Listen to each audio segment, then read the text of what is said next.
बिस्मिल्लाहिर्रहमानिर्रहीम। अस्सलाम वालेकुम। Welcome to my channel English grammar fun and welcome to my class. आज का हमारा टॉपिक बड़ा इजी है। ये है कॉन्ट्रैक्शंस इन इंग्लिश।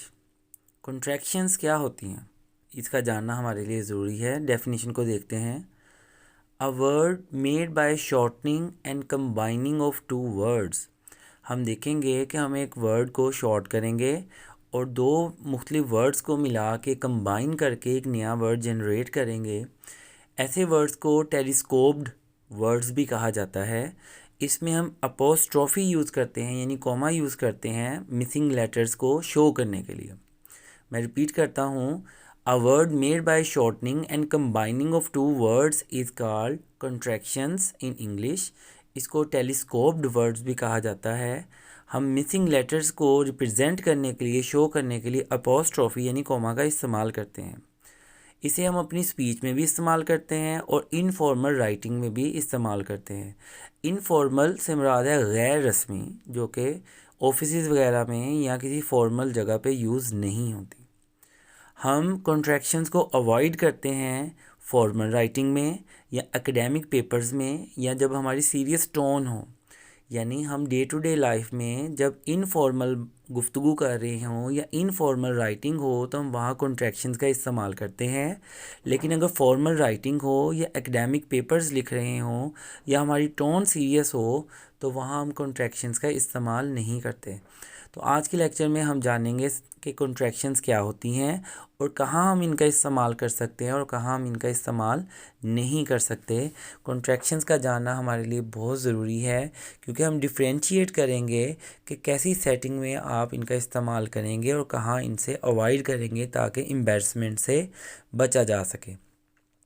तो कॉन्ट्रैक्शंस हम रोज़मर्रा ज़िंदगी में इस्तेमाल करते हैं, बहुत इजी हैं, आप लोग देखते होंगे। तो हम देखते हैं इंशाल्लाह, और इन आपने मिस नहीं करना कोई भी सेगमेंट, ताकि कॉन्ट्रैक्शंस के बारे में कोई कन्फ्यूजन ना हो और प्रॉपर अंडरस्टैंडिंग डेवलप हो। मेरे चैनल को अगर आपने अभी तक सब्सक्राइब नहीं किया तो सब्सक्राइब करें, ताकि मोर अपडेट्स आपको मिलती रहें और डे टू डे लाइफ में जो ग्रामर के बारे में आपको चीज़ों का नहीं पता, उनकी अंडरस्टैंडिंग आपकी डेवलप हो सके। तो हम देखते हैं कि अगर कोलोकियल टोन हो तो कोलोकियल टोन का जानना आपके लिए ज़रूरी है, यानी जो गैर रस्मी गुफ्तगू हम करते हैं ऑर्डिनरी लैंग्वेज में, जो हम वर्ड्स यूज़ करते हैं उसको कोलोकियल कहते हैं। और टोन मैटर करती है। हमने ये डिसाइड करना है कि हम इनफॉर्मल सेटिंग में बात कर रहे हैं या फॉर्मल सेटिंग में बात कर रहे हैं। मैंने आपको बताया कि हम देखेंगे कहाँ हमने कॉन्ट्रैक्शंस का इस्तेमाल करना है और कहाँ नहीं। आपने सबसे पहले अपने ऑडियंस को देखना है कि क्या आप गैर रस्मी बात कर रहे हैं या कहीं आप फॉर्मल सेटिंग में बैठे हुए हैं। आपने ये देखना है कि आपका पर्पस ऑफ राइटिंग क्या है। आप अगर वही बात आ गई कि अगर इनफॉर्मल आपकी राइटिंग है तो आप वहाँ कॉन्ट्रैक्शंस का इस्तेमाल करेंगे, फॉर्मल में आप इनसे अवॉइड करेंगे। एग्जांपल्स को देखते हैं।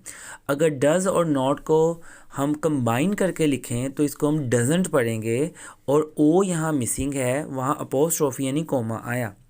अगर हम डू नॉट को देखें तो इसको हम डोंट पढ़ते हैं, यहाँ भी ओ मिसिंग है और कॉमा उसकी जगह पे आ गया है। कैन नॉट की कंट्रैक्शन जो है वो होती है कांट, यानी यहाँ हम ओ को स्किप करके यहाँ कॉमा का इस्तेमाल करेंगे, अपोस्ट्रोफी का इस्तेमाल करेंगे। कुड नॉट को अगर हम देखते हैं तो ये कुडंट होगा, यानी कैन की ये पास्ट फॉर्म होगी। ये मॉडल वर्ब्स हैं कैन और कुड। कैन का हम इस्तेमाल प्रेजेंट में करते हैं, जबकि कुड का हम पास्ट या फ्यूचर में इस्तेमाल करेंगे। तो हम कॉन्ट्रैक्शंस को डिस्कस कर रहे हैं। फर्स्ट एग्जांपल में मैंने आपको डजन का बताया, सेकंड डोंट है, थर्ड कांट है और फोर्थ वन जो है ये कुडंट है। इसको कुडंट को हम कुडंट पढ़ेंगे, यहाँ पे वो जो है वो स्किप किया है और यहाँ पे कोमा आया है। तो आप देख सकते हैं कि कॉन्ट्रैक्शंस का इस्तेमाल जो है वो हम इनफॉर्मल सेटिंग में करते हैं। हम अपने कोलोकियल टोन जब हमारी होती है, गैर रस्मी टोन जब होती है, तो वहाँ हम इनका इस्तेमाल करते हैं। अगर हमारी सीरियस टोन हो या फॉर्मल राइटिंग हो तो वहाँ हम इनसे अवॉइड करेंगे, वहाँ हम प्रॉपर पूरे वर्ड्स लिखेंगे। तो आज के लेक्चर में हम देख रहे हैं कि वर्ड्स को शॉर्ट करके हम किस तरह से इस्तेमाल इस्तेमाल कर सकते हैं, कहाँ इस्तेमाल कर सकते हैं और कहाँ हमने इनसे एहतियात बरतनी है। नेक्स्ट अब हम और मज़ीद इसकी एग्जांपल्स देखते हैं। आप देख सकते हैं आई और हैव को अगर हम देखें तो वहाँ कोमा आ गया और कंट्रैक्शन हमने इसकी बना दी। अगर हम इट इज़ को देखें तो आप देख सकते हैं कि आई को स्किप करके वहाँ अपोस्ट्रोफी आ गया और हम देख सकते हैं इसको इट्स पढ़ेंगे हम। आर और नॉट ने मिलकर आरंट बनाया, इज़ और नॉट ने मिलके इज़ंट बनाया, डिड नॉट ने मिलके डिडंट बनाया। ही और विल को अगर हम देखें तो हम इसको पढ़ेंगे हील पढ़ेंगे और यहाँ कोमा आके और ये फ्यूचर को इंडिकेट करेगा। आई और एम को अगर हम देखते हैं तो ये आम पढ़ेंगे इसको और यहाँ अपोस्ट्रोफी ने बताया कि कॉन्ट्रैक्शन है। लेट और अस को अगर देखते हैं तो लेट्स अगर हम कहेंगे तो यहाँ भी आप देख सकते हैं कि कोमा जो है ये कॉन्ट्रैक्शन को, अपोस्ट्रोफी एस जो है कॉन्ट्रैक्शन को इंडिकेट कर रहा है इंग्लिश में। यू विल को अगर हम देख सकते हैं तो इसको यू विल पढ़ेंगे।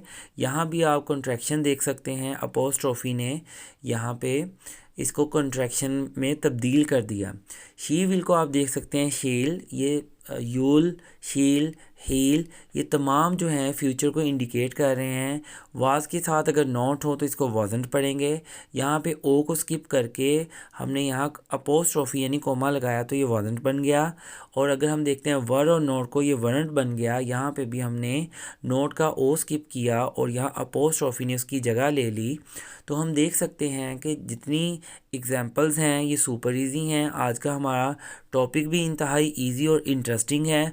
आप इसके बारे में पहले से भी जानते होंगे और अगर जो बिगिनर्स हैं जिनको इसके बारे में नहीं पता वो ये जान लें। आज के लेक्चर में सबसे इम्पोर्टेंट बात ये है कि हमने कॉन्ट्रैक्शंस का कहाँ इस्तेमाल करना है और कहाँ एहतियात करनी है। Most of the time students जो हैं वो अनअवेयर होते हैं, वो इग्नोरेंट होते हैं इसके बारे में। मेरे चैनल को सब्सक्राइब कीजिएगा। अल्लाह हाफिज़।